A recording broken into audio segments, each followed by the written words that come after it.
hello. Oh my goodness. Is this all the people on the BGKH show? Is that what we're doing? Oh my This God. is It's what like we're a doing. This is who what? we are, and this is what we're doing. What? Dylan was the first person in the room. And then is And there Lola, Lola? What? What are we talking about? Oh my God. I'm so excited to see y'all. no Lola, Ooh. right at 8:01. I can't believe it because normally she'll be in the chat like 9:45. Like, oh shit. I fell asleep. I'm It's just all waking good. up. My job ain't letting Oh, me get man. off. I had to go to the Listen, bathroom. you got to handle your business and mind the business that pays you. So there we go. Right, that part. That part. So what's going on, y'all? How y'all I know, doing? right? I was It having a feels like delusional we haven't talked to y'all in nap. like what, like 7 A week, days? Like it's been a whole week? 7 whole days, Right, like Tony and not Braxton. a word from you. That's where we at. 7 whole nights. That's exactly where And we I'm at. just about through. Come on. I won't take it, can't take it, can't take it no more. I I gotta have enough got of you. enough for you. Ain't gonna be I got on on my my own. own. Yes, on On my my own. own. Darling, darling. So yeah, um, how have you been, my dear? you know, I've been. Let me back up. Every day I wake up, I'm okay. So let me start with that. Let me be out there, and every day I wake up, I get to see a new day. I'm in my room, my bed, my place. Every day like that is a good day. Oh, Um, girl, what as all the you days got go, going in the background there? Because your internet is interneting today. child, I don't know. Listen, Xfinity is just being Xfinity, so I don't know. Turn off everything else, including your auntie's respirator. What loud stuff are you hearing? There's nothing else that's on. No, That's what I'm joking about that part. I'm No, there's like. nothing else going What? on. But sometimes Um, if you have more than one thing going, like a PlayStation or something, it's stealing internet bandwidth. yeah, no, nothing else is on right now. Okay, and I was 100% joking about, but it was like, but Mama, but Auntie need that to live. She'll be right. She can hold her breath for like an hour. She'll be For okay. hours, should be all right. I mean, it ain't permanent brain damage. It might be temporary, but it ain't permanent. But I I mean, mean, really. Um, Anyway, you were saying. but yeah, so like I said, every day I wake up and you're in a space. It's like, all right, this is great. Um, but every now and then life throws you a couple curveballs. And I think for me, and I know we were going to probably talk about it or mention it Mm-hmm. at some particular point, but loss happens, and um, I've been feeling a little numb lately because we lost not only a brother, but we lost a friend. Because when you have relationships with people, like if I have your number in my phone and we talk or Mm-hmm. we chit chat and like that, we're good, like we're friends. Like I'm not saying that we the bestest. Like I'm not his fifth best friend like I am Dominion's, but you know Mm-hmm. and a good person. And I just don't know. I think I've been a little numb about that because a lot of people around me have been reacting to it. And I think for me, I'm trying to figure out how am I supposed to react? And I don't really know how I'm supposed to react. So I'm just kind of playing it by ear and just kind of working with my feelings. But that's been on my mind because it's been around me a lot. And Yeah. work is still working, and this is where we are. And I get annoyed when same people, one organization, but different priorities. And everyone is so selfish with their priorities when it comes to work. They don't understand that there are some things you just need to put first and or let them be. And so I say that to say, the area of that I work in within education is financial. Yes. And we deal with federal stuff and everything else, but no one cares about that. They just care about their product. And I get that, but do understand that your product, while it may bring people, over to this place, if we can't properly fund them, it's a done deal. So Right. all of these things that now have priority from the get them in standpoint is conflicting with the things that we have to do, which is get them paid. So Yes. the same old stuff. But right now it just seems to be coming to a head because I have a few deadlines because then we're off on Monday, which is a Right. good thing. But it's like, okay, well, wait a minute. But now it's just always this rush, which I've noticed, to do 117 things before the day off. And it's like, well, if I'm doing 117 things before the day off, I might as well just go ahead and work on this day because y'all putting like another 8 hours worth of work in these last day or these last 2 days. I'm like, what are we doing? So that's the work stuff. On the personal stuff as well, if I see listen, I get it that today is the 12th and Valentine's Day is coming up. What is it? Is it tomorrow or is it Friday? Friday. Bah humbug, and that's just where I'm at. That's how I feel about Valentine's. I boycott that holiday. I dress in all black. I just don't. It's a useless holiday to me. And if I have one more person be like, "Oh my God, it's Valentine's Day, I gotta do that," enjoy. Woo woo, darling, woo woo. But this is where I am. So, but other than that, I'm just dandy. I am just dandy. So that's been my week. How about you? How are you? How was your week been? My week can be summarized as follows.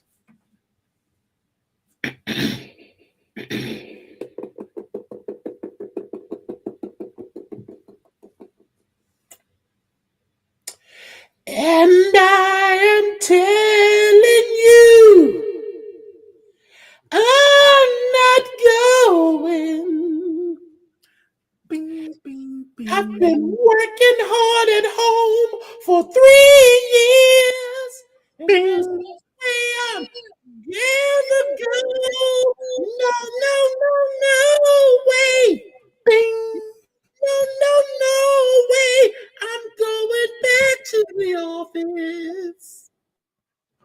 I'm not going back. I'm not going back. I want to be free, and I'm staying, and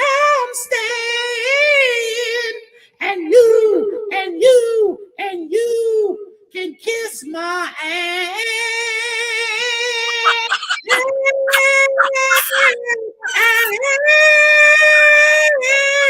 You can kiss my ass.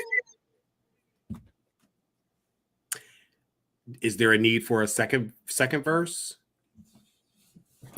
In time. So last week I was having conversations with one of my little brothers, and I was like, so far we haven't gotten a return to work order. In fact, we had an all hands meeting, and the question was asked, do we, is Amtrak going to have to do this return to work? And the specific question was asked, and the specific answer was no, because we are not a federal government agency. I mean, an executive level agency, so that shit don't apply to us. And that was on Tuesday. On Thursday, I am having this conversation with one of the little brothers, and I was like, yes, but as sure as shooting, I know that the leadership of our organization will likely preemptively cave.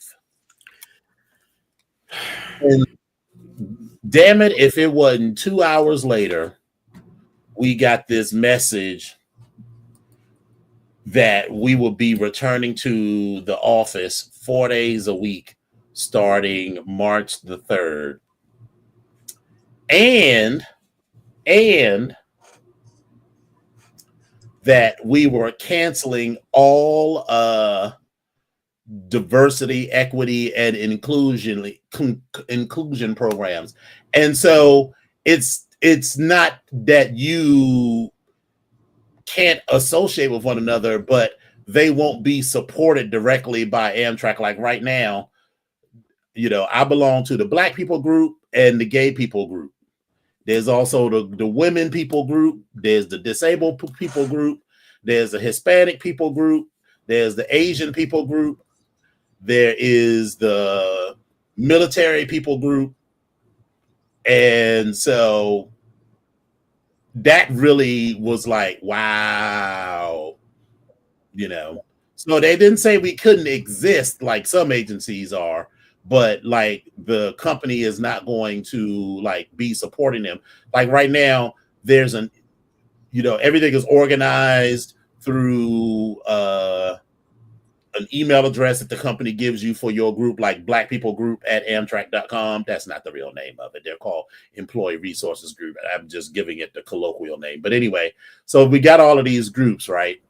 So, all right. And then so on Monday, the group that I belong to has its own all hands because, the girls is, because there's a couple of issues specific to. Mm-hmm. No. I'm talking about the group I work for, not the group I belong to. Not the affinity group, but the organization that I belong to had its own because we're a technology group. There are a lot of people who are on H1, well, not a lot, but a number who are on like employment visas or have other sorts of things that they need to be concerned with. So our internal team leadership had a meeting, and baby, did they fuck it up. The people were expressing their concerns about all of this, and how it was going to be deployed and who did it apply to, and all of the back and forth. And then at some point, our EVP fixed his mouth to say, you should all remember that this company was rated employer of choice in 2024.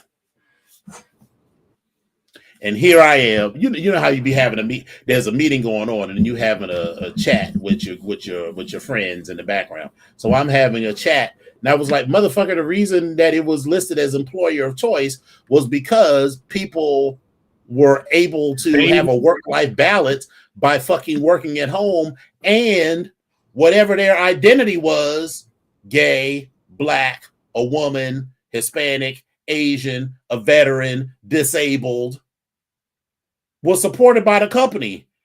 And in one fell stroke, you got rid of both of those things.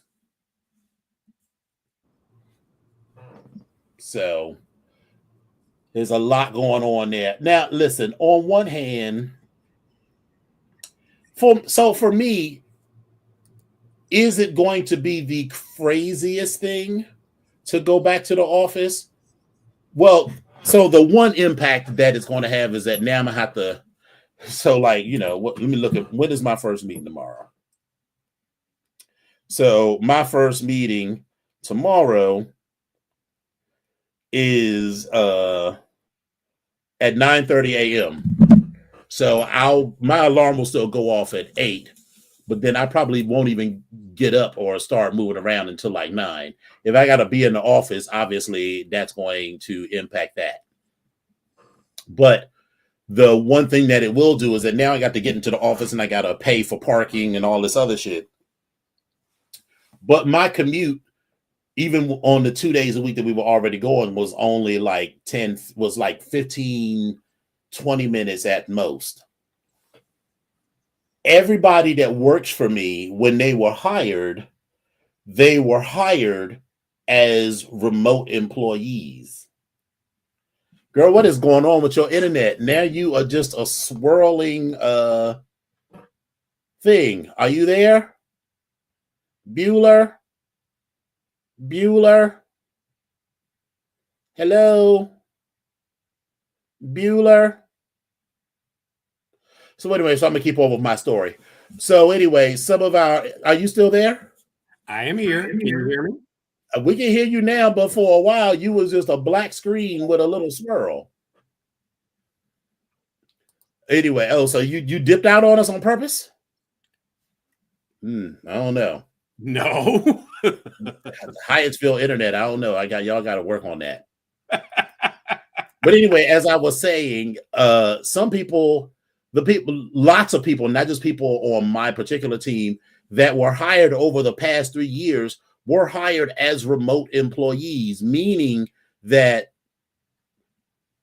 consideration was not given to where people lived in the hiring decision. So you could live in Timbuktu as long as you lived inside of the United States and could work on East Coast time. And so now what are all of these people supposed to do? So it's just a mess. So, the rollout of it was shitty. But other than that, everything is cool. Like you, I am, go ahead. What were you going to say? Oh. Nothing. Like you, I am dealing with the fallout, So for those of you that don't know, our Brista Legionnaire passed away about a week ago. He'd had a very sudden series of health challenges, and at some point they became more than there was no hope of him getting better. And so decisions were made, and he is no longer with us except in our memories. And so I feel glad that I was able to spend the time with him that I did. When we saw each other at MAL, we did what we normally do. We were in the suite on Thursday night, Friday night, Saturday night, and Sunday night. We kikied and cut up and, just enjoyed each other's company in the same fun but low-key way that we always have. And so I'm glad I got to hug and kiss him one last time, not knowing that would be the last time. But he is missed by hundreds of people inside and outside the Onyx family. Yeah. So you had said that you wanted to do a little new segment, so I think now is as good a time as any. I did, but I didn't get to that. All of my piece, but I have what I have at this particular point. But you can start because I'll go ahead. Yeah, I don't have 10. So what we're going to do is, I was assuming that you were doing this in honor of Valentine's Day coming up. We're going to give our list of movies that made us cry. Initially, we were going to do a list of 10 movies. I'm sorry. Okay. No.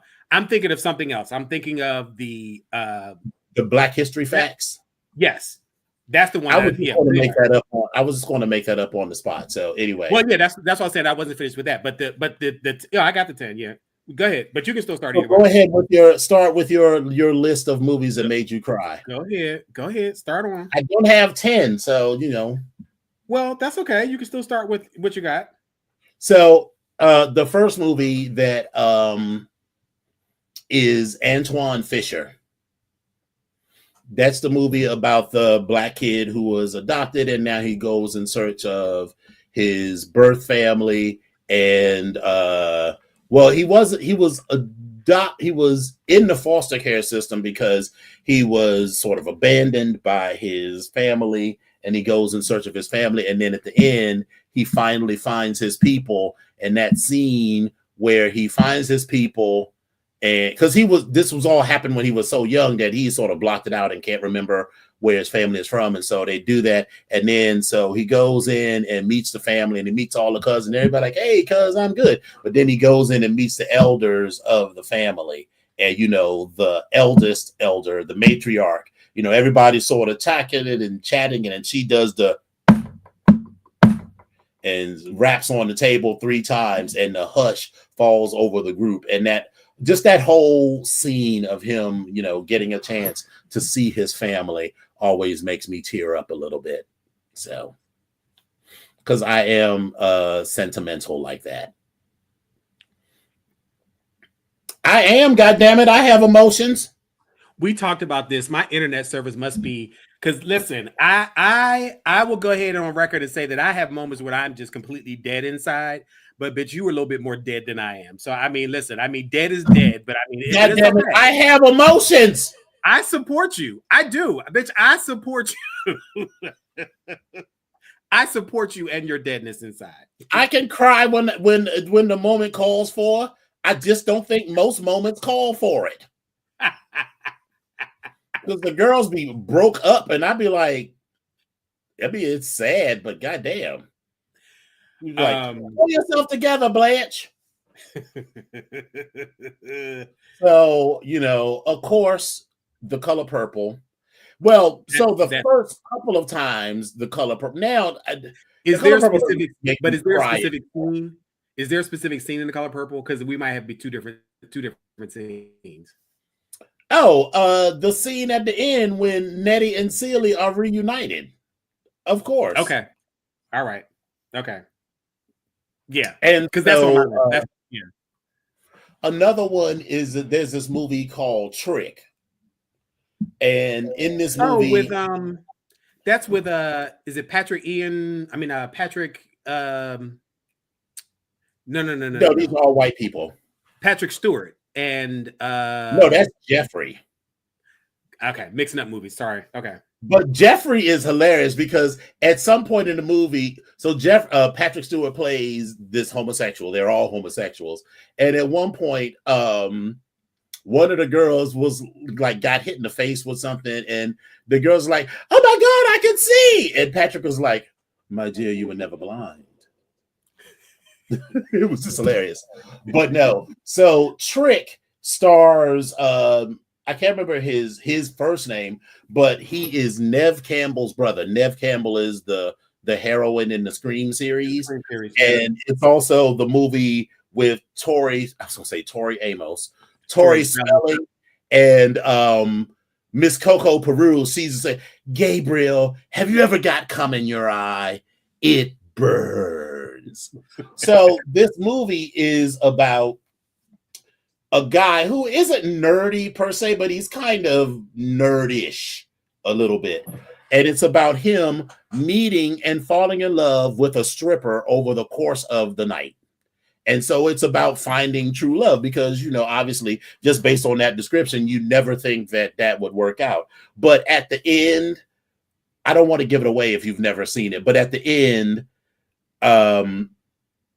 it's an American story. So true love wins. I'm not going to tell you how all of that happens, but, and at the end, he was like, oh!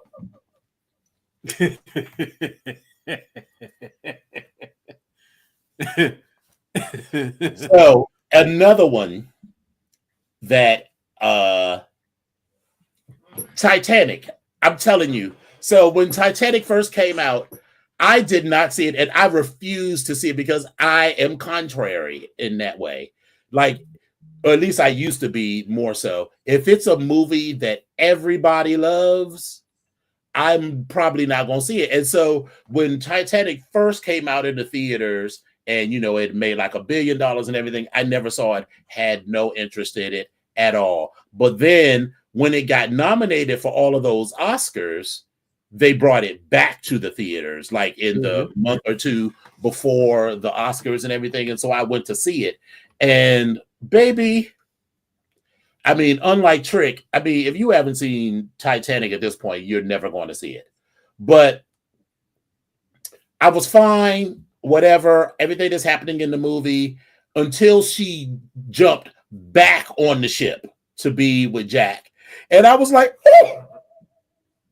She really loves him. She really loves this poor boy this poor boy from steerage that she met 2 days ago and let her hit it in that old Duesenberg. So that was so romantical and tear inducing for me. Okay. All right. And baby, that was on my list as well.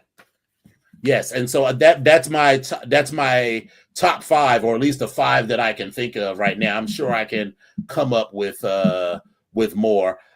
Beaches, just that Barbara Hershey and Bette Midler give an incredible experience. And then when Bette Midler sings "Wind Beneath My Wings" and all that shit, I'm just sitting there like, yeah.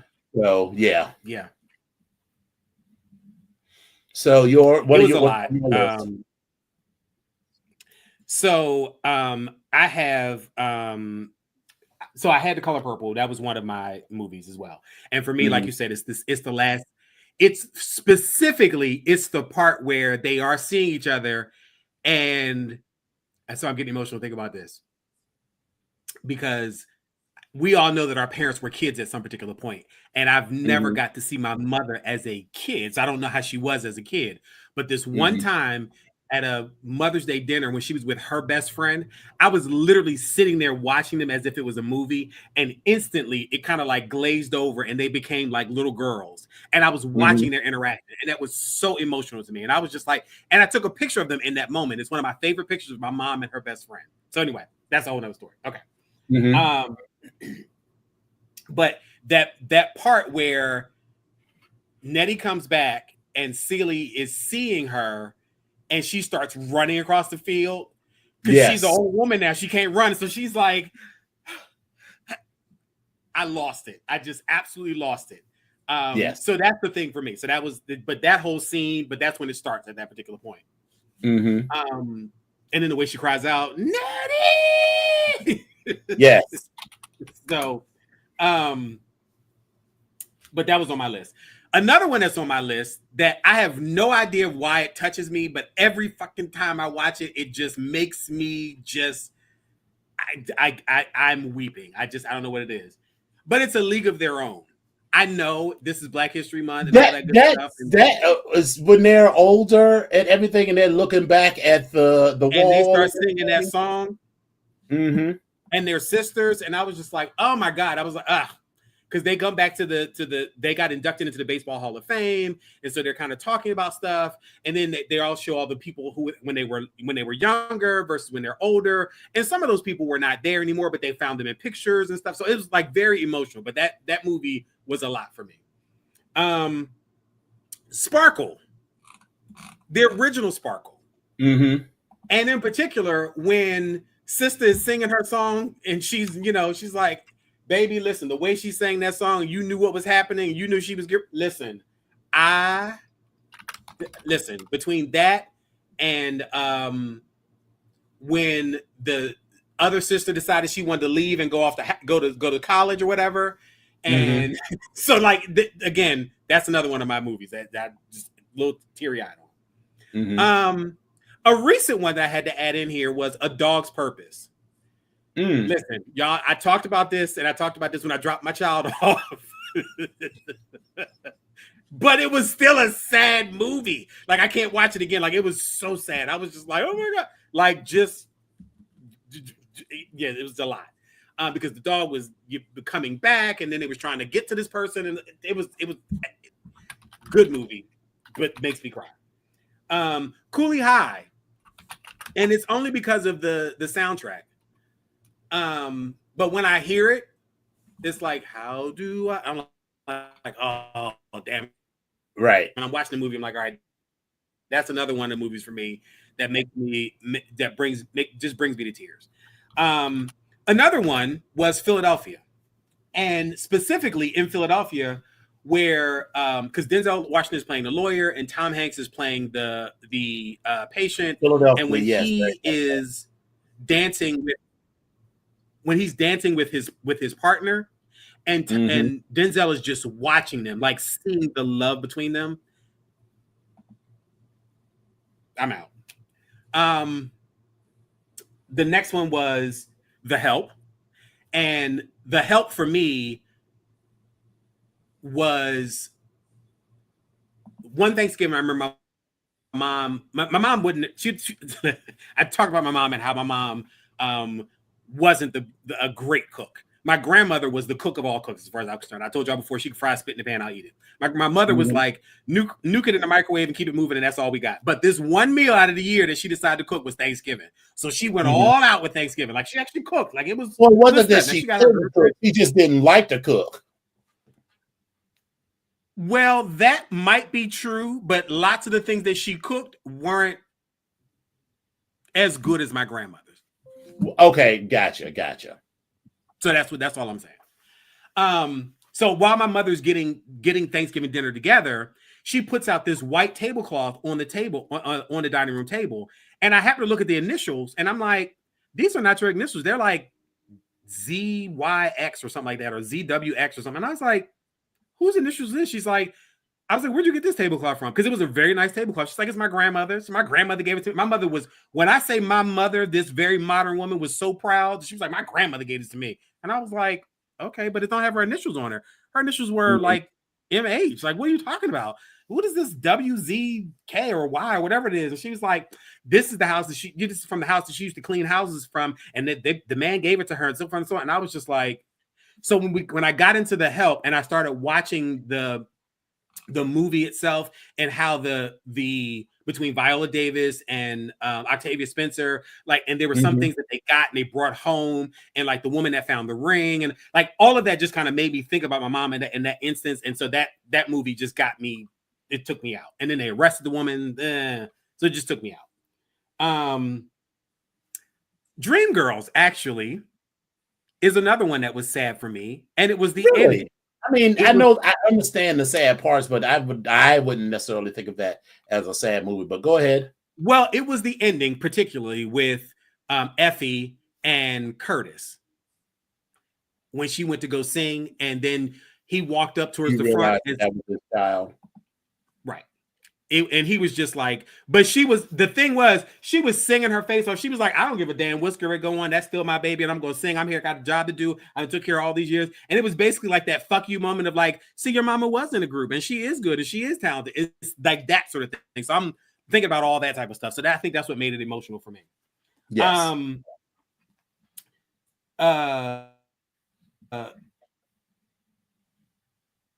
Jumping the broom. Noah's Ark, Jumping the Broom. Again, the relationship between the Noah and his mom, and I'm sorry, not Noah, Wade and his mom, and Noah. Like when all the parents get together, they finally come up because what's her face? Oh my God, she played Wade's mom, and Noah had called her, and she came up. Yeah, that's how it went. So again, that whole scene was a little.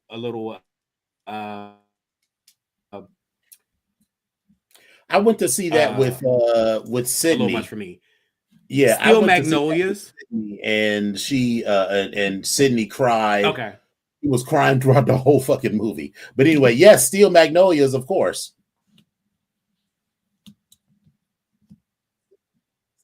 Steel Magnolias is on my list. Like, it's guaranteed a good cry. And then also Beach. Steel Magnolias will forever go down in history for me as a sad movie. But more importantly, as far as I'm concerned, Steel Magnolias shows what a great actress is. And I'm always going to point it out because I don't give a fuck what anybody says. But Sally Fields, when I say at that funeral, when I say face off, the word emote didn't exist until Sally Fields got on that screen and melted in front of everybody. The way she was stuttering and speaking and crying and angry. Y'all didn't know Gidget had it in her, did you?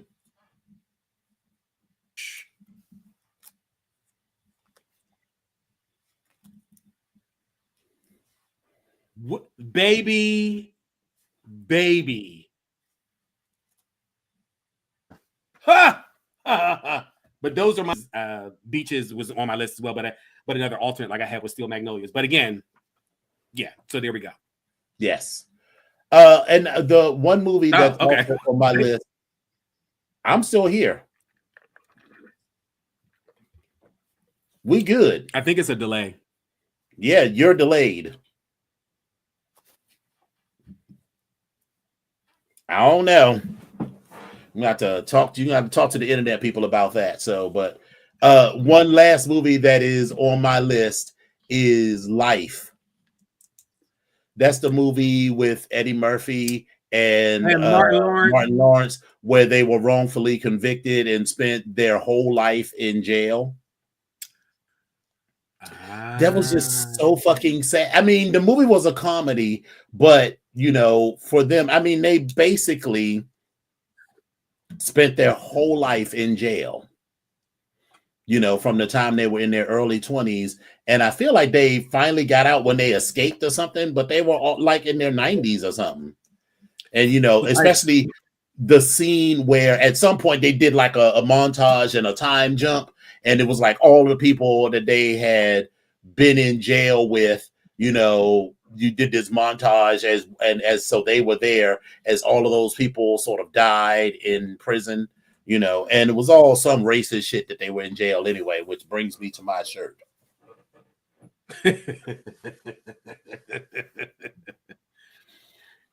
I got that shirt from a company called The Blackest, and I was like, yeah, fuck yeah. When people started talking about slavery and Black history, I was like, bitch, that's not Black history. Slavery is not Black history. How we survived it is Black history. So power to the motherfucking Say people. It again for the people in the back. So say it absolutely again for the motherfucking people in the back. Yes. So do you have some Black history facts for us? If you don't, we can do that next week. So I have one, but I we were gonna do two, but I have one. I have none, so that's better. Do you want me to give this one, or you want to wait for next week and No, you go ahead and give your one this week, and I'll give mine next week, and we'll finish off the month. All right. So, ladies and gentlemen, this is a little known Black history fact. A little known Black history fact. Fact.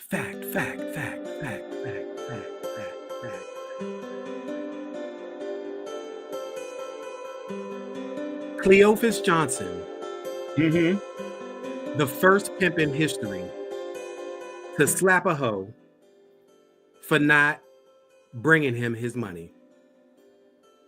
And that, ladies and gentlemen, is a little known Black history fact. Thank you, Epic, for keeping us educated. What will we do without you? Not a problem. That's what I'm here for. Hallelujah. Yep. I mean, that's not like your only purpose in life, but yes. But it's one of them. It's one of them. I want to keep everybody educated about Cleophas. You should know. Things you should know, God damn it. Things that make you go, Yeah. And so now we'll get into a few of the tickety talks. Let me get my life together here.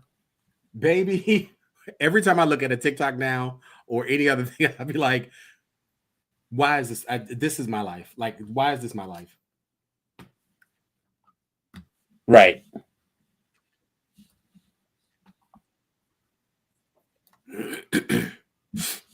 Hold on.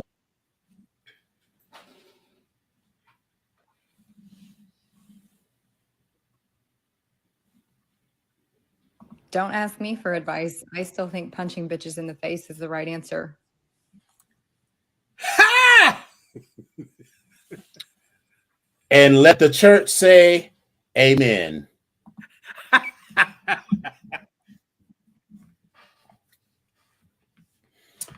Because, the girls be playing around and be trying to cut up. And I'm like, listen. I think, and so that's the thing. Like, while I think that we should all probably have moved on, as the older you get, the more you you should have moved on from that space. But the problem is people think that you won't go back into that space.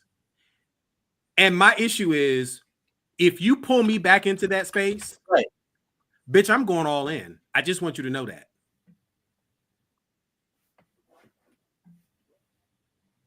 Oh, for sure. So this is Epic in the Morning. Would you like some coffee? Love it. I like mine in the cup.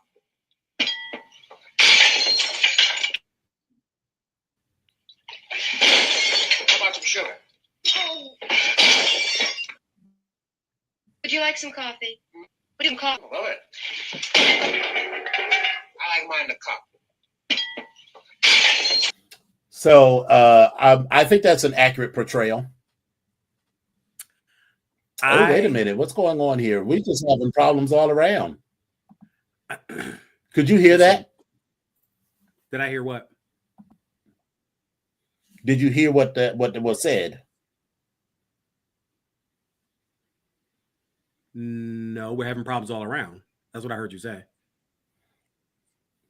All right, well, we'll deal with it. Oh, we already saw this one.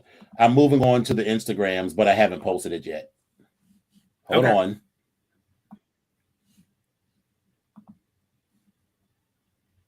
We appreciate y'all being patient with us. You know, we out here having fun. That's what we doing. We is.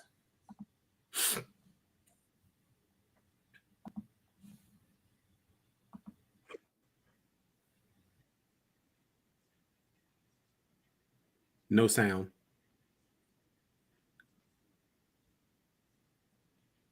No sound, Dominion.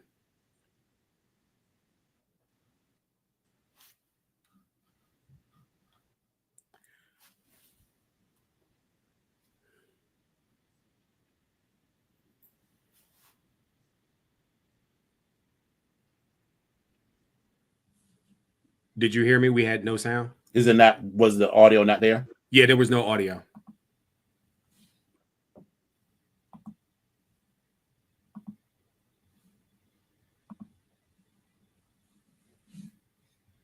Is why I love science so much. You can take an idea from one field, like psychology, for example, and apply it to another field, like political science, and the principles still apply. Extinction wasn't as funny as I thought it was going to be. You don't like Anita Baker? I can't get into her. I know it's a controversial take. You don't like Anita Baker? She doesn't move. Don't like is strong. Her music doesn't move me in that way. It doesn't reach me. I've tried. Wow. I've tried. And that is the era of music I can speak on. It's not that she's bad. It just doesn't resonate. It's not that she's bad. I don't want people to think that I don't think she has a beautiful voice. It's just the music and her songs just don't resonate with me. I'm sure there's somebody who's a legend that's the same for you. There's got to be somebody who, because before I get like just right. Let's think about this. A legend that I don't really fuck with their music. Yeah. That's like a black legend.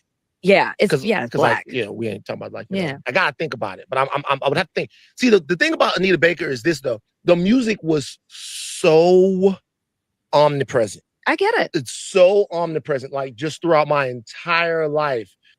Same old love, sweet, all of that stuff. I can't stand I apologize. I think my mother used to play that all the time, and I was just like, so you hear that nothing. I feel I do. I change it. I'm like, but I want you to think about that for a second. There's got to be somebody from that era that you're like, doesn't hit me the same way. Okay.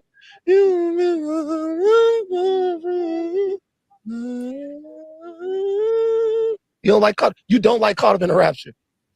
No. No. Wow. That's a take. Okay. But I'm sure that there's somebody for you. Stop saying that. Because I can't think of somebody. I'm trying to think. I mean, it's not a big deal. You don't fuck with Anita Baker. I mean, you say it so harshly. It's just, The music doesn't reach me in that way. That is, I don't like Anita Baker. I mean, listen, God bless her ministry, but Kyriakos, her wig being that far back says a lot about her. I was trying to be nice, but leave it to Kyriakos to say what the kids are thinking, because I'm like, you don't like Anita Baker.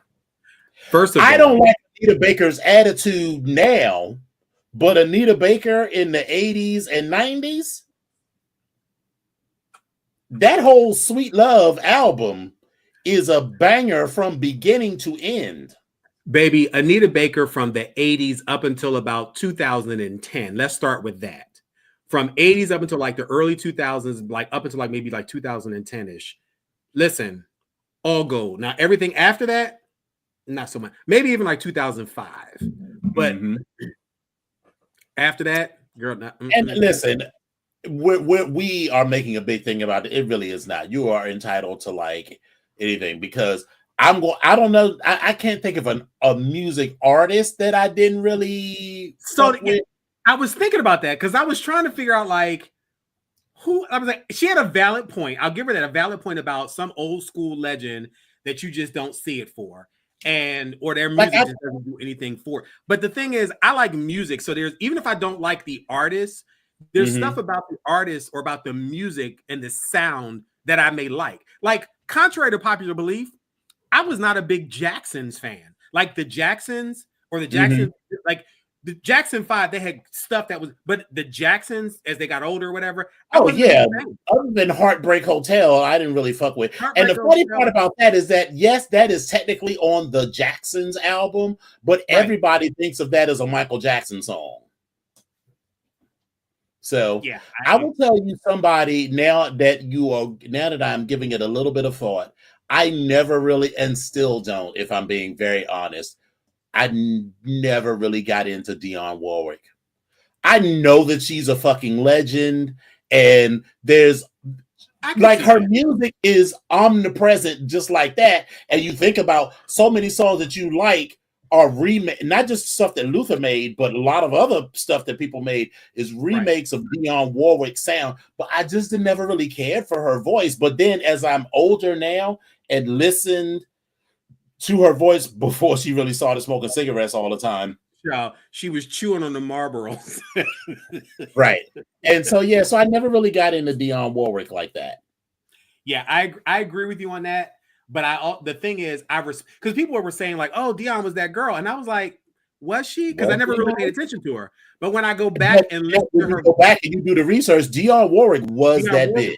Was that bitch. Like, she really was. But at that point, even when I was younger, like even in the 80s, when she had like a couple of hits in the 80s, like it was kind of like, is that Dionne Warwick? Oh, okay. Well, all right. Like, I like the song, but that's about it. Like, you know. Right. Because that's what friends are for. And she sang on that. That's what friends are for. Like, okay. All right. Well, you know, because I love a bitch that could just take over a song.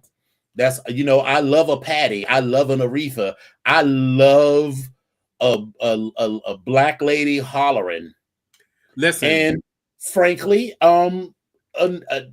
but I like Anita Baker too. But let's just stick with that. I love a black lady hollering, and by comparison, while she had a good voice, Dionne Warwick was not a black lady hollering to me. No, but let's be clear, the legend could sing her face off. Oh, she could sing her face off, but I just think it's a maturity level, and you know, just opening yourself to it. Because a lot of times you don't like stuff because you haven't really exposed yourself to it. And then when you really start to get into it, you're like, okay, all right, I can see it. So I'm gonna tell you, when as I was growing up, I always heard people talk about Miles Davis and even Nina Simone. But then I never made the connection to that name and this music that I liked. And when I did make a connection, I was like, huh, okay. Never got the appeal of Miles Davis because I don't like that kind of jazz. I like vocal jazz from the 50s. I like Pearl Bailey. I love Ella Fitzgerald. So I love Mhm. that kind of jazz. I'm not into that instrumental jazz. And again, for me, it's like, okay, I don't like that, but I don't really care what you do or don't like. But that's just such a shocking take to me because she looks to be of an age. Let's put her back on the screen. She looks to be of an age, and so that's all. That was the music we used to clean house to. That was the music that was playing in the car, and who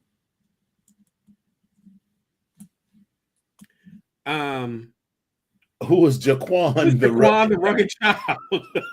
Come on, what up, my nickel? What's up? I don't know who that is, but okay. Free Mandela. All right, baby. He's a little dead, but I mean, okay. Well, okay. But I mean, all right. Captain coming, Captain coming, Captain coming, Captain coming, Captain coming, Captain coming, Captain coming, Captain coming, Captain coming, Captain coming, Captain coming, we can't rap over, nigga, rock over, nigga, no good and but so good. Trick better in the house, just back, watch your mouth, she keep on being yours truly, Captain D. Ride, nigga, ride, bitch, ride, nigga, ride, bitch. Cynical, Captain Cool, word, Captain Girl, trick girl, Captain Girl, trick cool, word, Captain Cool, let's go, with it, Captain. I feel like a lot of Listen. people act like Jack is just used for one thing. Okay, so yeah, so That this was is a vibe. important. So That was a whole vibe. I just want It to know that was. was a whole vibe. It was. So let's get into this one. We'll go back to go forward. I feel like a lot of people act like Jack is just used for one thing. Wait, so Jack is not only for sex? See, and we're going to get to that. I hate when dudes refer to Jack as a sex app. It's a gay social app. Some guys use it to chat with and meet other guys. Some use it solely to find a warm body to get off inside of. The same could be said for Twitter, Instagram, and etc. Not everything gay is one-dimensional. The apps become what the community make it. The intention behind Jack is for it to be a way to get to meet people and date and other, I'll call it. But I think it's become synonymous with sex or hooking up because that's what a lot of people are using it for. They're Uber eating that ass and that dick. And that's okay. Like we love that for you. Yeah. I've never had a date off of Jack, but we have some folks on the panel who have gone on dates and have made lifelong friendships from said dates off of Jack. So you never had a date or like met a friend or like that was your intention going into Jack? No, my intention on going on Jack was never to meet friends. I clearly disagree and just believe a few things. I'd like to leave room to be surprised no matter what my intention is going into something. So yeah, there have been people that I've met that it has become friendly, or like if it started one way, it became more long term. And then additionally, say it all the time, same people you meet on Jack, or the same people you meet at the bar, or the same people you meet at the club, or the same people you meet at work. It's the same fucking person. So like treat people like people and not just a thing on Jack. Or if you met them at church, they're somehow different. I was sitting in church behind a Jack to hook up one time. So like they're all the same people. So I'm wait a minute, bitch. You was on Jack in church? I mean, listen, I don't. That's not what he said. That's not what he said. That's what I heard. What he said was he was sitting in church behind a jacked hookup. I think that's what he said. Okay. Or behind someone. So listen, anything can be a place to meet a good friend. I have told you that the man who grew to become my gay mama, I met him at the Glory Hole. He was a date. We hooked up a few times, but the universe steered our relationship to more mentor-mentee.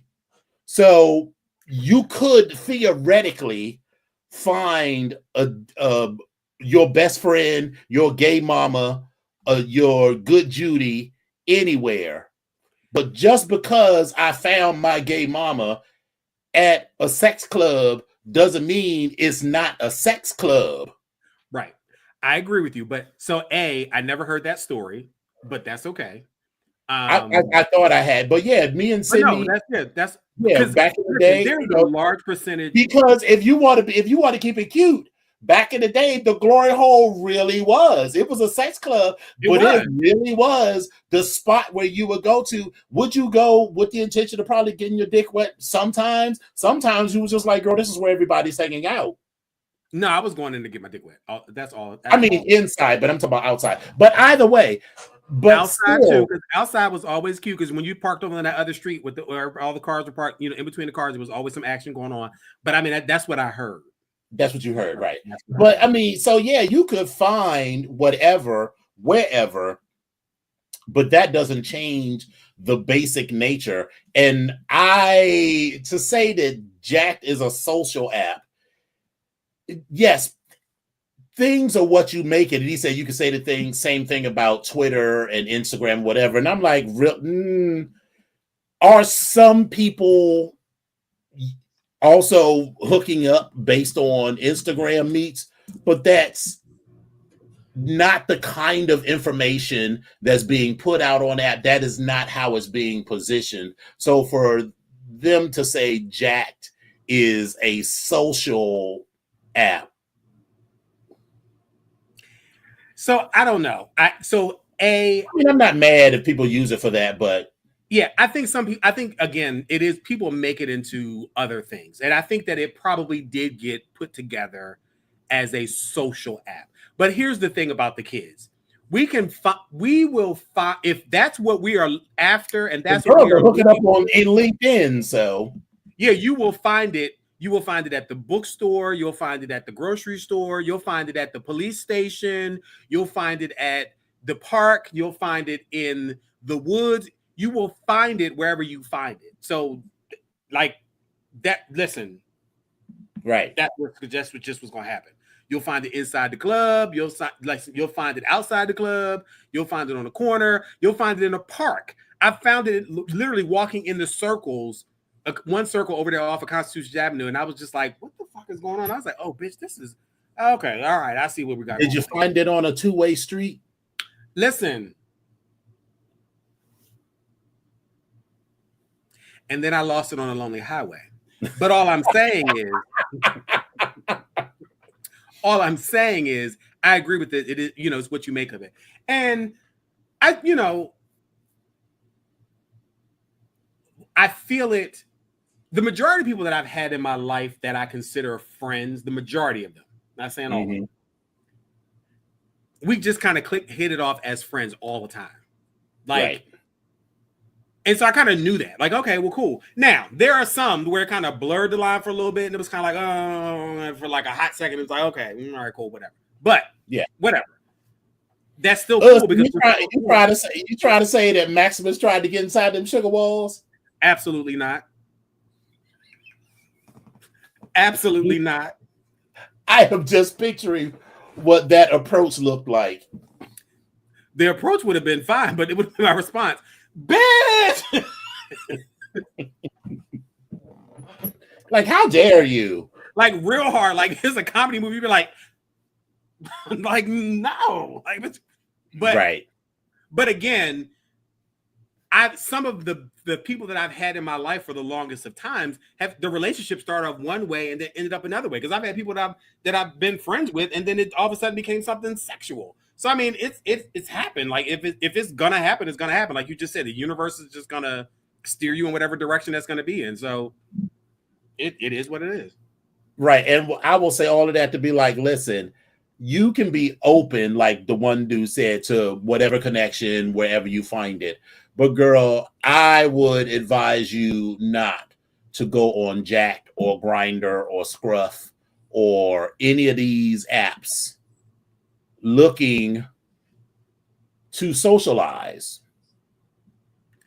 if what you want to do is socialize, then I think you should put that energy elsewhere, because even though you can find good Judies on Jack'd or Grindr or whatever, those people are going to be relatively few and far between, and you're going to be frustrated by the people, by you being like, hey, how's it going? And the dude is like, here's my dick.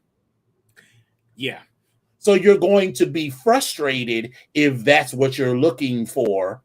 So yes, Yeah. could Jack be an app? Could it be? I mean, because I've also met people that are I've met people on an app, and then we even talked hot and heavy. But then when we met in person, it was like a no. But the conversation and whatever else was so good that we remained friends 15, 20 years later. Mm-hmm. Mm-hmm. But, if you're going strictly for, the kikis, I would put my energy elsewhere, because 99% of the people are not there for the kikis, and they're going to be annoyed when they've shown you their butthole or their dick or both. And then you're like, you want to talk about quiche recipes.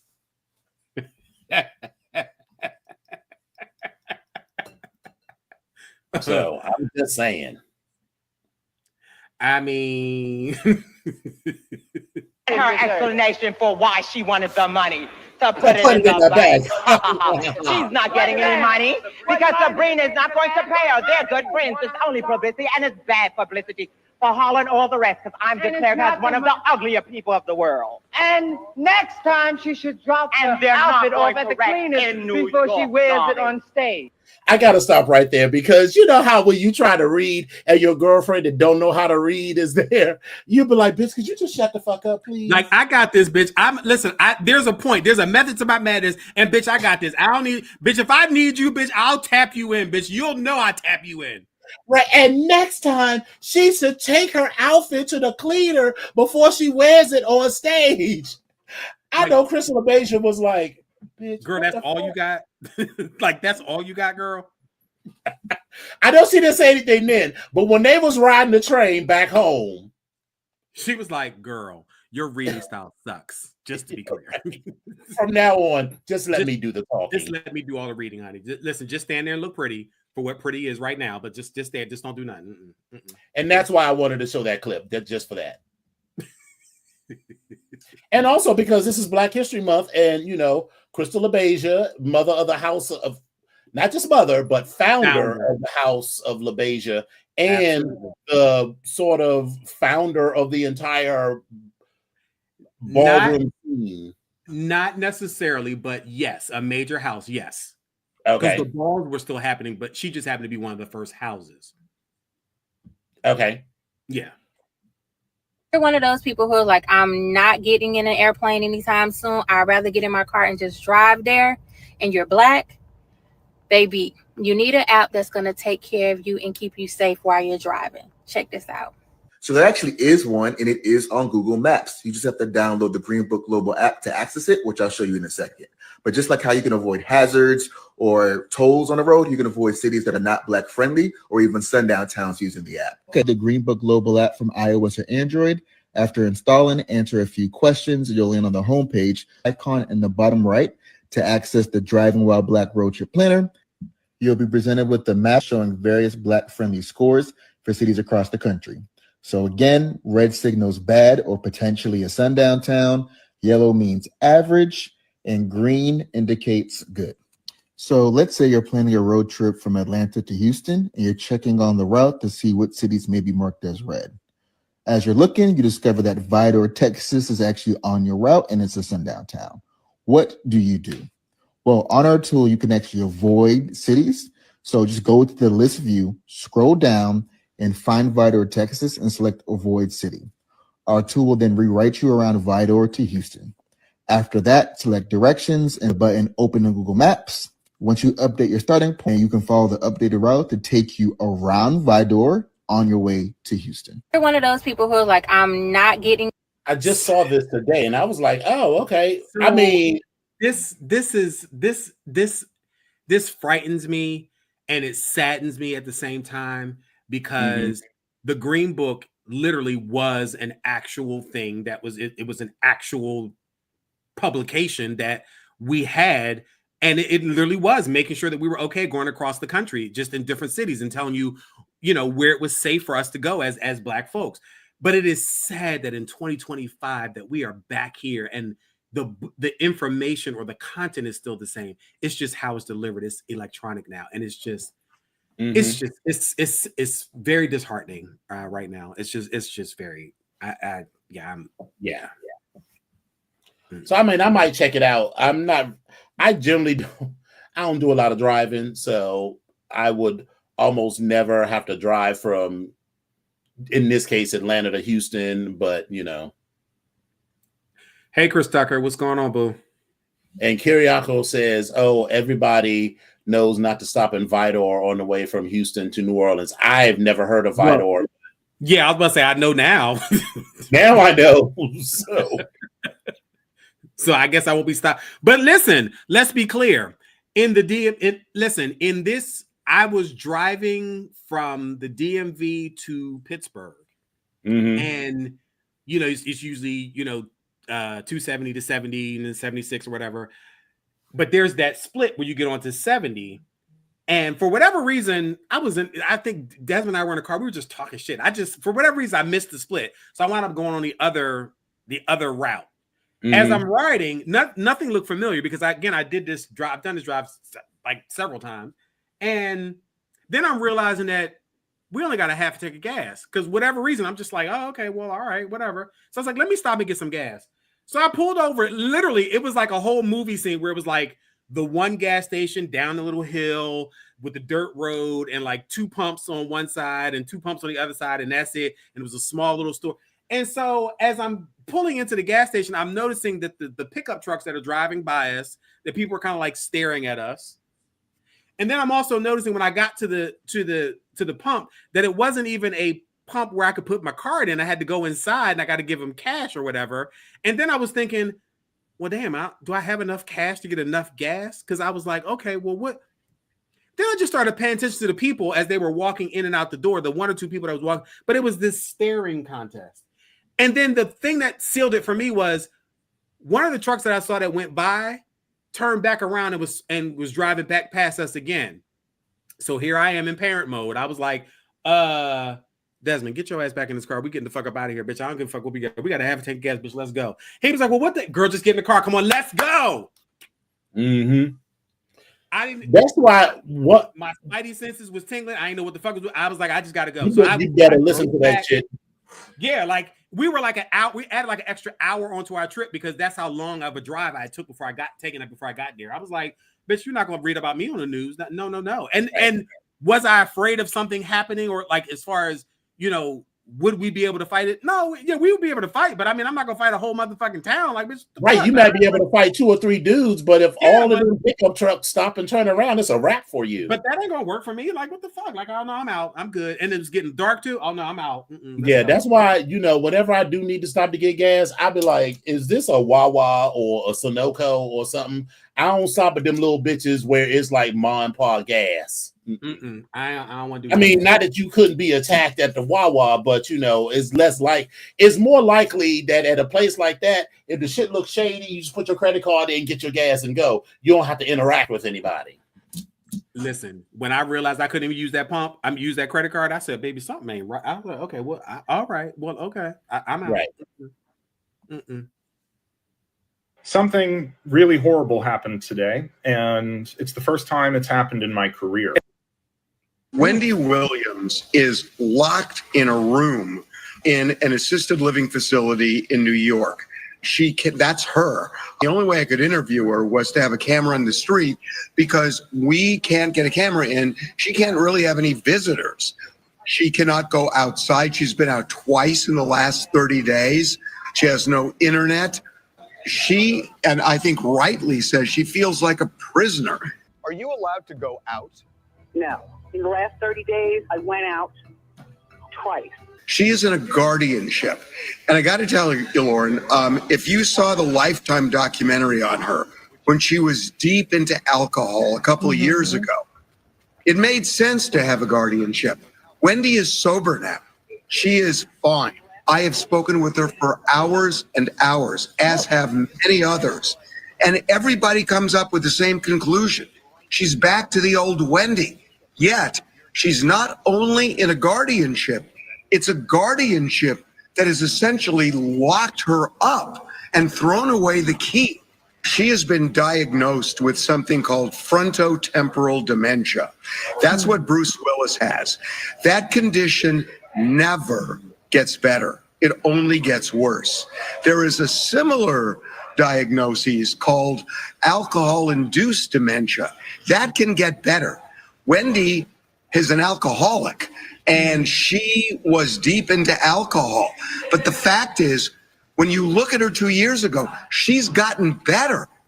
There's no question. And was this a misdiagnosis? And if so, she's going to get a reevaluation. But for some reason, the Guardian said, we don't think the diagnosis is going to change. How can the Guardian say that? The Guardians only talk to her like once a month. And I got to tell you, I've talked to her for hours and hours and hours over the last month. And this woman is better. She needs a sober coach. I don't think she needs a guardian. This is a country where you're supposed to have freedom unless there's something really extreme, and she's not there anymore. Wendy Williams is locked.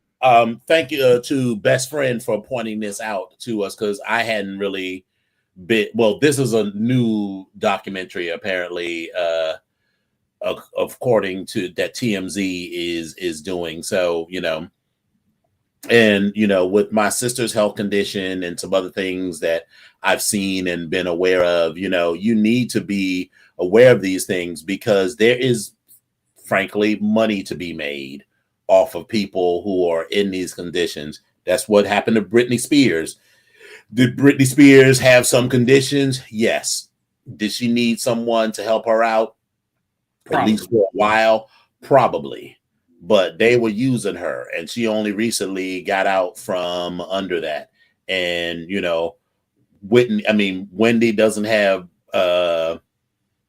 Britney kind of money, but we all know nothing gets Negroes excited more than the prospect of even a nickel that they didn't have to earn. And so if they could, run Wendy dry until whatever, because then they'll let her out, and then if she really does something, then she doesn't have any support or anything, So yeah, so stay tuned here. Listen, the pictures are distressing, because she's like, she's crying out like, oh my God, like that's distressing. That's disturbing kind of as well. Yes. So you got some stories for us today, Putin?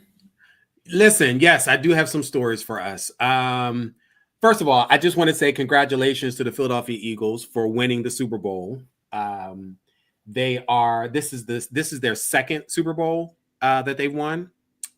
And I'm laughing because in my mind, I was having a conversation with a student one day, and he was like, yeah, I'm going to go home, and we get ready to turn up. We get ready to be lit. We get ready to turn shit up. And I was like, okay. He was like, yeah, we're going to be out. We're going to be tearing shit up. And I was like, hold up. Why would you go home? Who was saying this? This was a student. I said, why would you go home to the place that you call home, where your family is, where you live, the place that you think is beautiful and is where you come from? Why would you go home and tear your own shit up? Well, that's what we do. We get lit. We tear. No. That don't make any sense. You shouldn't be tearing up nobody's shit, but why would you go home and tear up your own shit? That don't make any sense. Why would you do that? And then be the main ones complaining when taxes go up and shit, or they start having curfews. Why the fuck do you think that is? Why would you and this is a college student. And so you're like, college student. I mean, not that college students are supposed to by necessity be smarter, but you would think that you would have a little bit more sense than that. And let me tell you something, you better not go and take your black ass back home and cut up, because them white people that do that, they'll be like, oh, just youthful exuberance. your black ass will be a thug, and they will throw your ass under the jail and deal with it later. And let me be clear, Philadelphia, while it is a majority, a Democratic, people of color state, black folk, or city, I should say, excuse me, there are a lot of folks that are in power that don't look like you and don't look like me. So your ass will still get locked the fuck up. So, right. And there's a lot of people that would throw you away to that part too. That part too. So I just, but anyway. So with that, I'm just gonna say congratulations to the Eagles. I'm glad they're partying. They're probably still partying. So and as they should, because they put in a lot of time, a lot of effort. They've been here a couple different times, but this is the second time they've actually won the Super Bowl. Okay, great. Because they've been there I think like maybe 3 or 4 different times in total, including the times that they've won. But anyway, you won, so great. The thing that everybody's talking about is Kendrick Lamar and Kendrick Lamar's performance.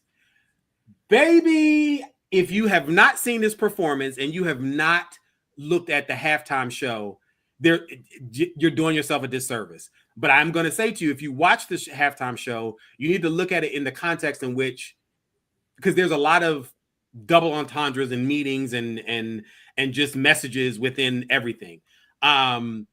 There was someone that on Facebook, actually, I think it's probably a cousin somewhere, because this particular person, Derek Harper Sr., I don't know, somewhere, but he's on Facebook. He's Derek A. Harper Sr. He did this post on Facebook, and he talked about, and I'm just going to read a couple excerpts from what he's talking about.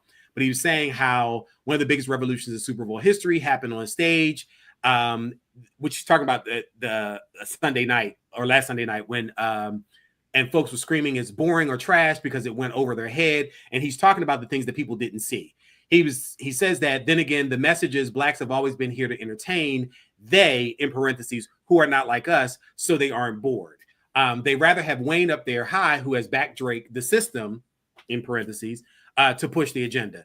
And he's saying that the messages Kendrick sent to America could not use Wayne. It even started with the American flag being built out of black people, as America being built on the backs of black people.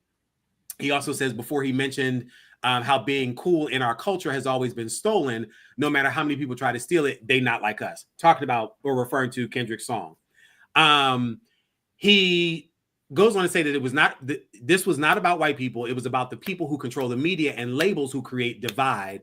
And he started with, he says it started with the Dead President's intro beat and flow, bigger than hip hop, which is a song. And he says he put the video in the comments if you want to go onto his page or whatever. But the first song, he says, when I hear music, it makes me dance, squabble up. He's talking about puppet strings of music making us dance versus paying attention. He's also talking about Samuel L. Jackson, who was in this particular production being Uncle Sam, started all off with the rules of the game of historical white America. Uncle Sam equals us, a united group, saying they not like us. He talks about how there was a bunch of black folks hanging out in the corner under the street light. It's too deep for the culture. Somebody got to die, deduct a life, and create an environment to cancel each other out. Can't have black men get along with each other. They'll build. So anywhere that happens, let's make it dangerous. Set curfews, have police harass to discourage it. I can't even talk now. He talked about the stage and talked about the Squid Games start, which symbolizes the rich killing of killing the poor for entertainment. Imagine rappers beefing and killing the media benefiting from their death. He also talks about the dancers being in red, white, and blue, representing the American flag, been dancing to the drums of the system, and we want entertainment and to be able to dance, then be educated. He also talked about how the main stage was a PlayStation, Squid Game card, and the system is a game designed to keep us dancing and in prison, which is why it was in a prison yard. He's talked about protecting black women like Serena Williams after the disrespect from Drake, because we all, listen, I don't know about anybody else, but I went up when I saw Serena up on stage and she was crip walking. So I went up. It says the system allows Drake to push the quote unquote sexy red to taint the culture and empowers him, but hurts the value of the black woman. Notice he brought out SZA as a black woman, and she did not have to be half naked on display for the world, letting her voice shine. He's saying how Kendrick was showing patriotism. How about instead of wanting to leave the country, we have the same patriotism and treat it like it's ours. We did build it. Why not celebrate what you built? He's talking about taking pride in what we built. It's ours too. He says, I mean, the system knew if they could get you hating it, you won't stand for it, creating more division from those who stand for it. Uncle Sam created the rules to play by, and now it's time for us to change the rules. This revolution will be televised. And once again, reminding the system of Drake and America, they, in parentheses, plants are not like us and can't infiltrate the culture. Game over, TV off, been under the control of and this is where we're at with revolution. There are other thoughts that he has about Drake, and talked about how Kendrick loves America, why he refers to Drake as Canadian and doesn't look at this as a Black thing. He feels he infiltrated the culture and tried to make a mockery of what Black culture is. Hence the Atlanta verse that they didn't get to in Not Like Us. So he's talking about this person, Derek, is talking about how this is bigger than rap, and women who feel disrespected should see it. He also talks about watching the first 10 seconds of rap, the Dead Presidents reference, bigger than hip hop, which he's saying is true art. He says rappers set as plants to hurt us will no longer be tolerated. We are woke. If you're mad at it, please don't complain about being looked at in a certain way, because if you keep praising the entertainers who promote killing each other and degrading our women, I guess America will think it's okay too. He's talking about other points that Kendrick was trying to make, saying, come to this, after he posted something saying, come to the post in 24 hours and watch how many of us are fighting the message and the messenger versus thinking of positive growth to move forward. He said, you don't expect shucking and jiving and twerking from an artist who was the only rapper to ever win a Pulitzer Prize. You appreciate art. And art is sometimes boring, but changes cultures. Because again, Kendrick did win a Pulitzer Prize. So there's a lot of different layers. There's also the fact that Samuel L. Jackson was chosen to represent Uncle Sam. And apparently Samuel L. Jackson and Donald Trump have a history where they don't like each other. Shocking. But it has everything to do with, or I'm sorry, not everything, but something to do with the fact that at some particular point earlier on, Samuel Jackson and Donald Trump were actually friends, at least friendly in the sense that they were golfing buddies. Then their relationship soured where what was reported that there was a bill for the country club that was kept being sent to Samuel L. Jackson for being at that particular place. He's like, I don't want to be a part of this country club. And Samuel L. Jackson called him out about it and showed the receipts of him trying to bill him for this country club. So they've had this very not so friendly relationship based off of some idiotic, something that's very small. But then him becoming president and some of his policies, it kind of made it a little bit worse. So this performance that Kendrick did at the Super Bowl this past Sunday,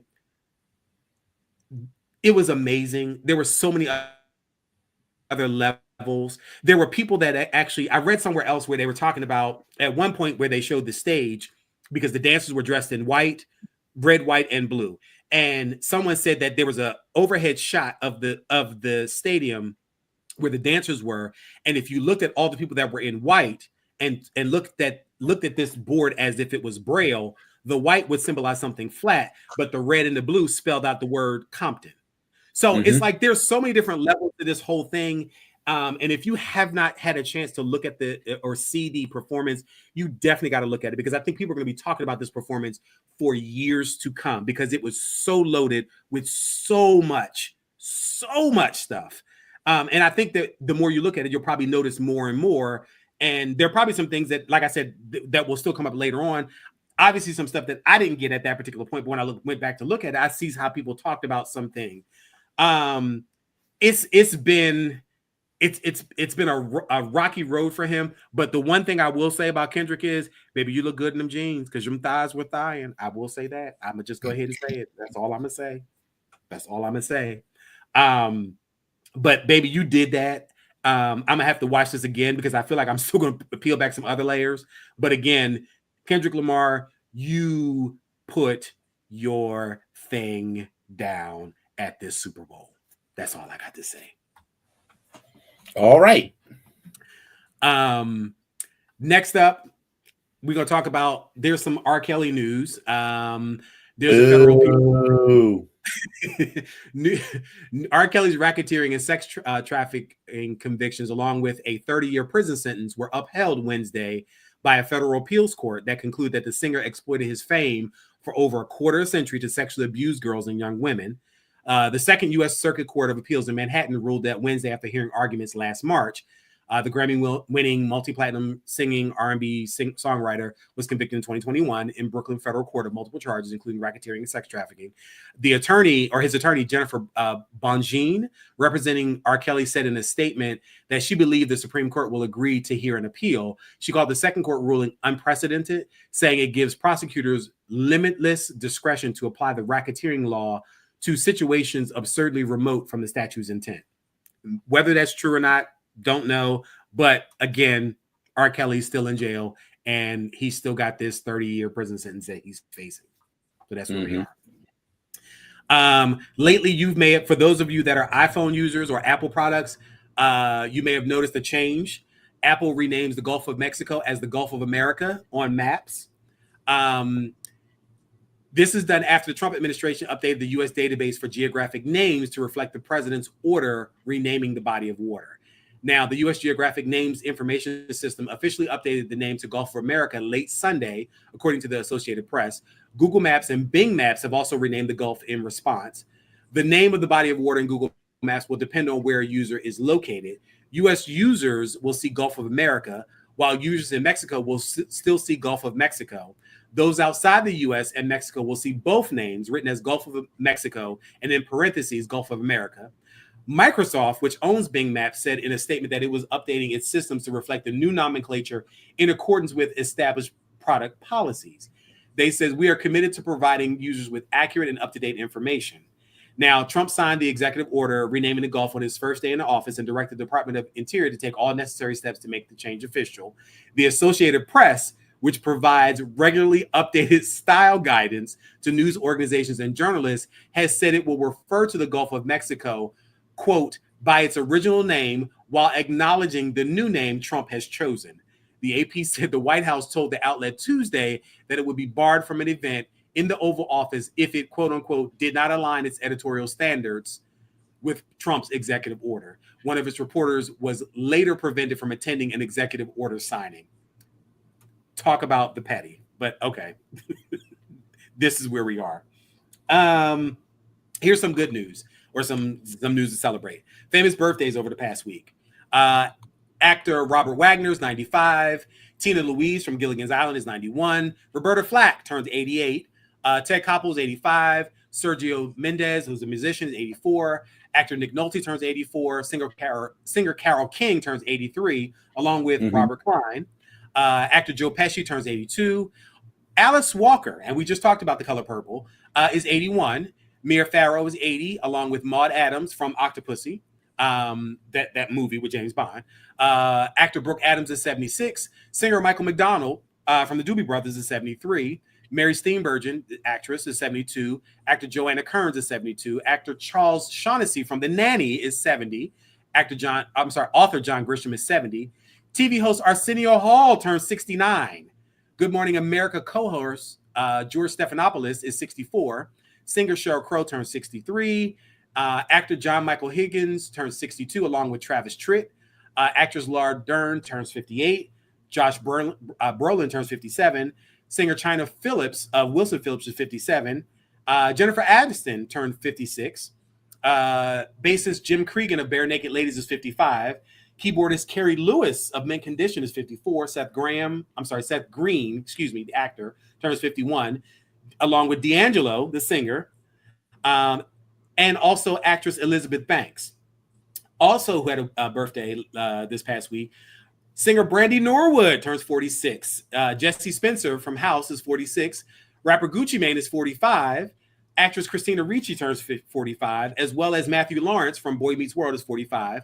Tom Hiddleston turns 44. If you don't know who that is, that's Tom Hiddleston. You'll know who he is. Singer Uzo Adobo. Say it again. That's Loki. Thank you. Singer Uzo Adobe, Lord have mercy, Uzo Adoba from Orange is the New Black is 44, along with singer Kelly Rowland, who turns 44, and took some beautiful pictures with her in green in this balloon situation. Listen, it's one of my faves. Aubrey O'Day from Dandy Kane, she's 41. Anderson .Paak turns 39, and along with Michael Jordan, who turned 38, And actor Camille Winbush from the Bernie Mac show is 35. Actress Emma Roberts turns 34. Taylor Lautner turns 33. Actress Chloe Grace Moretz turns 28. And actress Yara Shahidi turns 25.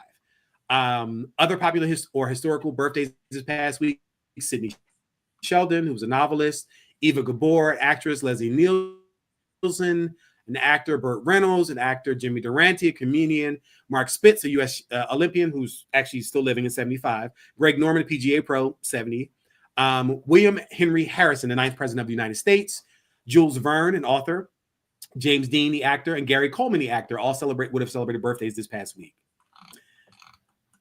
I want to get into some social media slays, and these are more like just social media stories that I wanted to point out. This is from a social media, Facebook person, La Cienega Boulevardes.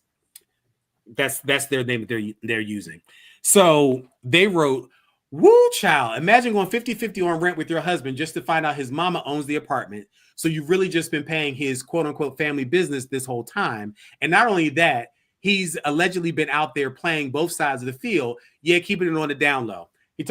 She's talking about the viral comedian Taryn Caldwell, or you might know him as TC or whatever, on a couple different social media posts. But again, he is the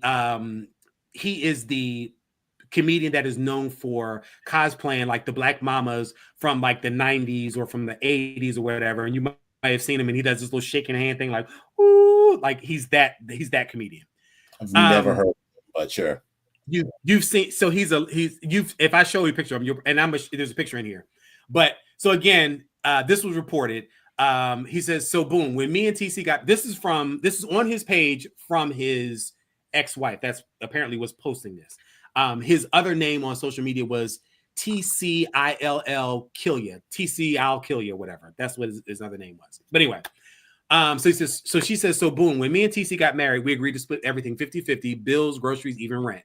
He found us this nice little spot for $2,000 a month. Every month I gave him $1,000 like clockwork, trusting that my husband was handling the business like he said he was. For 2 whole years, I thought life was good. I was paying my half, and we were living in a cute little apartment with no issues. Then one random night in December, my whole world flipped. I got stuck in the elevator with one of my neighbors. We're chopping it up, killing time, and out of nowhere, she hits me with, "Oh, you live in Miss Lori and TC's apartment, right?"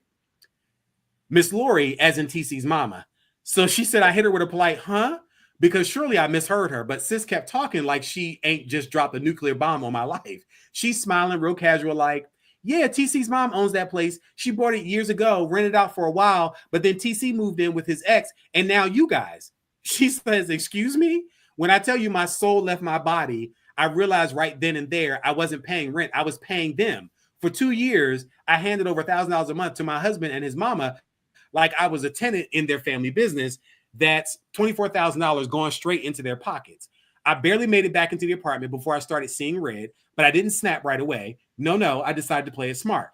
I called TC that night and put on my best sweet voice. Hey, babe, when's rent due again? December 28th, he said, all casual, not knowing that his scam was exposed. Perfect. For the next 2 weeks, I played my part. I laughed at his corny jokes, cooked his favorite meals, even kissed his forehead goodnight, like everything was cool. But behind the scenes, I was plotting my revenge. First, I stopped giving any money for rent. He didn't notice because I had already started funneling my paycheck into a secret account. Then I called up my lawyer friend and explained everything. Turns out, since TC lied about the rent situation, I had legal grounds to sue for spousal fraud and demand my money back. December 28th rolled around, and instead of handing him a check, I handed him a Monopoly money stack with a sticky note that said, thanks for the memories, but the lease is up. Oh, and I left him with divorce papers and a copy of the lawsuit. Fast forward a few months, I'm living my best life in my new place, debt-free, and TC is back living with his mama, for real this time. And yes, they had to cut me a check for every dime I handed over. Moral of the story, you can try to play me, but you will never outplay the queen. Checkmate. Now, this story was posted by this particular person on social media, La Cienega Boulevards. There is a picture, and as you scroll down into the notes, you probably get it. You can see him. Did you see that picture? Does he look familiar to you now? No. Okay. Well, he looks like a lightly attractive Negro. Anyway, So here's my thing. Yes, that's him. That's TC, I'll kill you or whatever. Or his name is Taryn Caldwell. And like I said, many people might recognize him because he always plays these black mamas from like the 80s and the 90s, and he's always doing this thing with his hands shaking, like, woo, woo. Like he's anyway. Part of this, I don't know what the legal ramifications are, and I don't even know how this played out legally or how it will play out legally. But listen, nobody lives anywhere for free. So I don't quite understand why or how this is it deceitful to not say that you're paying rent towards somebody? I mean, paying rent towards your Thank you, Lola. No one knows who the fuck this dude is, but sure. Really? I mean, okay. Well, listen, I've seen you are, because honestly, I had never heard of this person, and even after you showed me the picture, I was like, I've never seen this person before in my life. But keep going, because I think you and I are on the same page. I at the end of the day, if nothing else, you got to pay rent, and whether or not this place belonged to his mama or some company, baby, you got to pay rent to live somewhere. So now, if it's his mom and she bought the place years ago, she probably has a mortgage on it. And if she doesn't, that's a different story. But that's a conversation that you need to have with him. And when you had this conversation, at some point, did you look at this lease? Did you ask it, like, who, like, what were you doing? Like, at some point, like, how do you? Thank you. X knows who he is. Thank you so much. But how do you not ask these questions? Like, how do you not know who you're paying? But at the same time, I feel like, baby, you got to pay to live somewhere. So I don't understand what the issue is. And if the issue was the money, you felt like you shouldn't have to pay the money because it's a family-owned business. Well, I mean, don't you want to contribute to your own future? Like, I'm trying to understand what I meant. Like, the way it went down seems a little messy to me, but I just feel like you got to pay to live somewhere. So even if he was paying $1,000 a month, baby, what the fuck are living for only $2,000 a month is what I want to know. How? Anyway, let's get into these. But then, you know, these things there's always, you know, because no one's really. She talked about all this shit with the rent, but you know, the other part about him. This original person, La Cienega Boulevard, but Boulevards. I think it's supposed to be La Cienega Boulevards. Okay. Sure.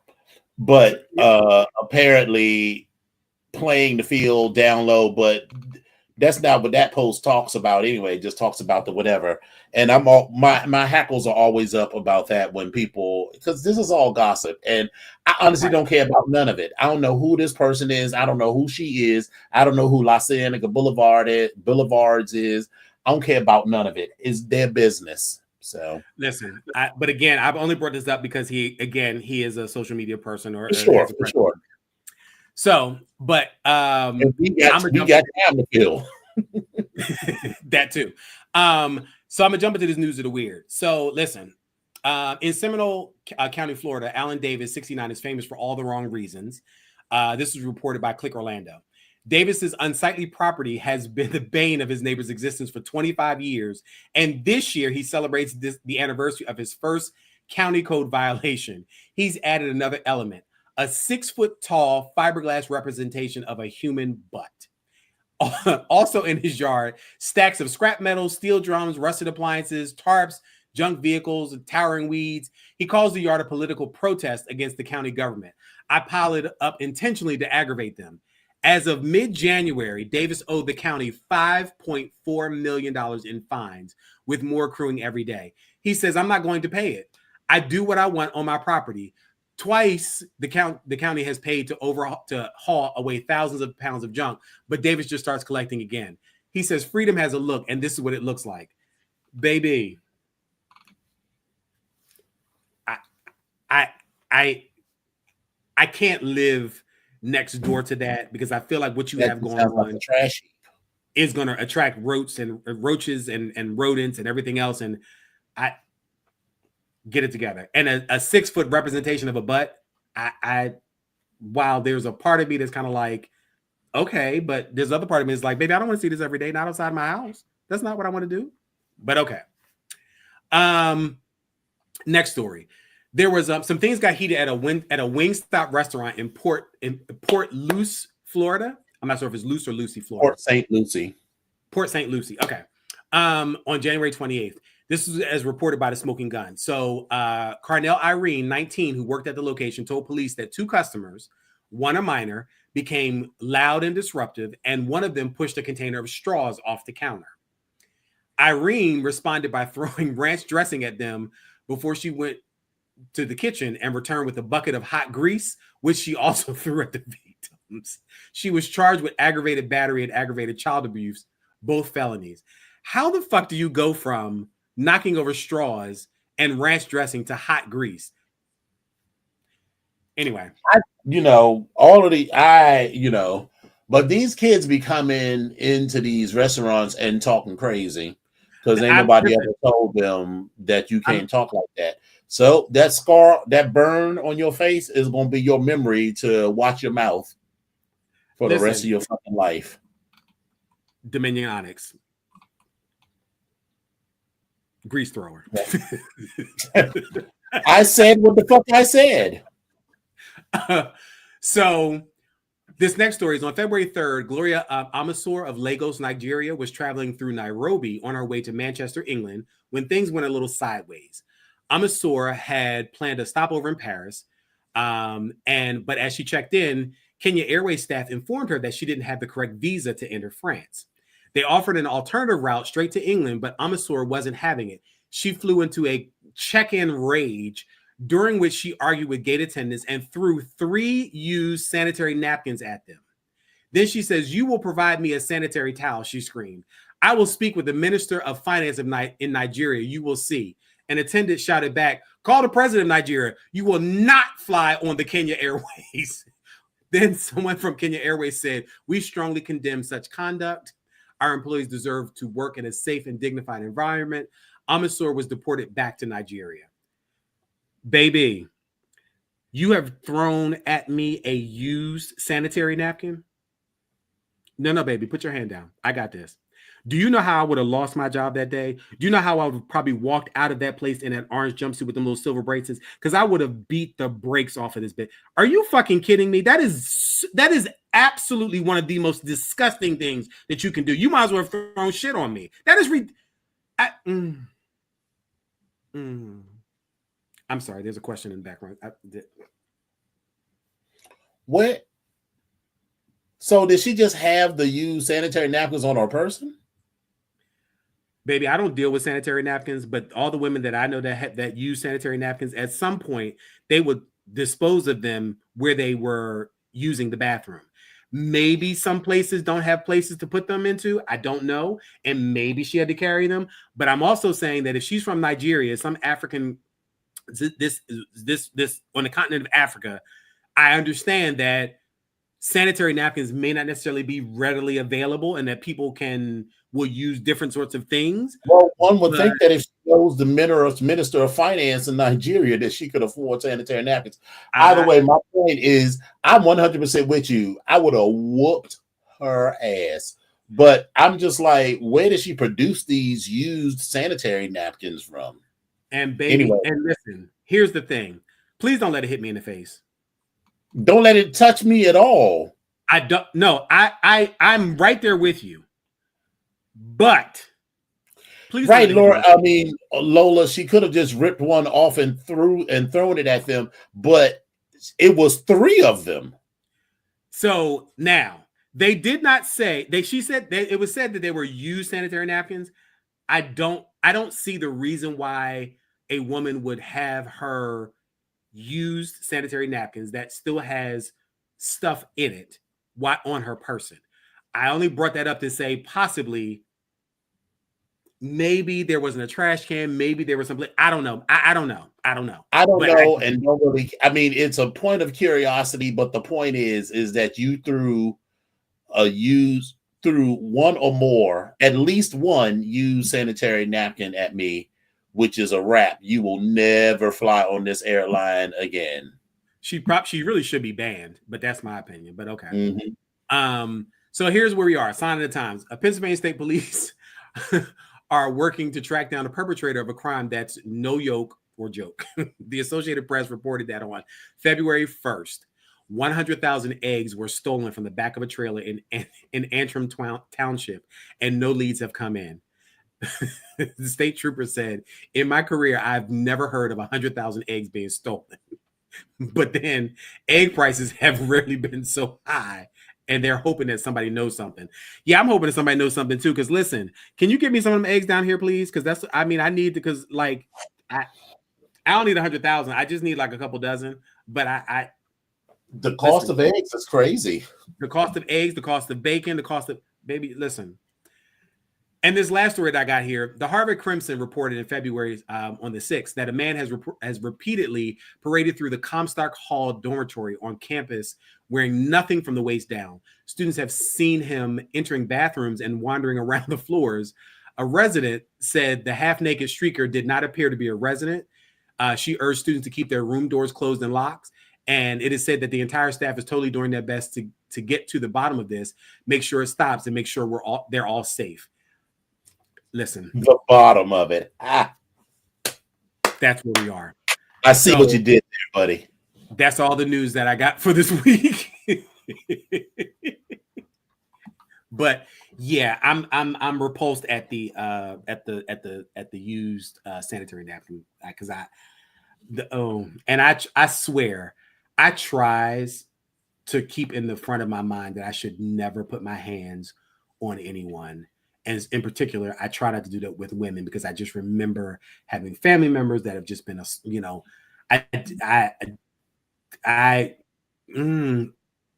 that right there. Yeah. Ooh, you would have got all of it. 2 pieces and a biscuit. Matter of fact, you'd have got a bucket of chicken. Yes. Well, all right. It's been a fun, afternoon as usual. Any last words for the people, Mr. Epic?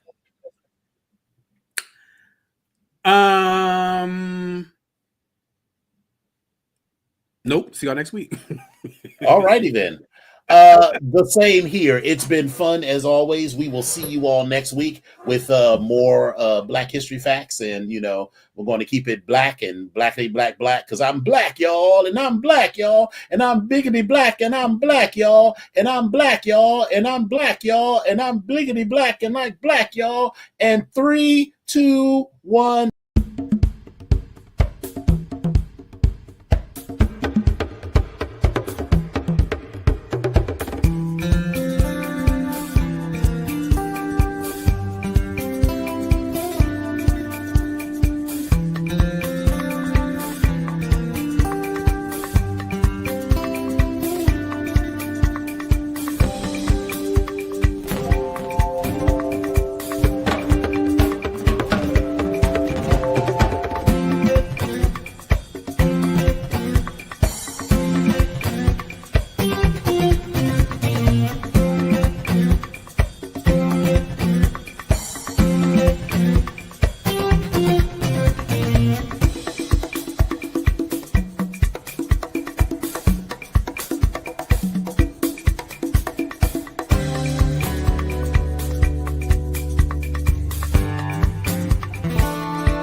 Well, all righty then. I am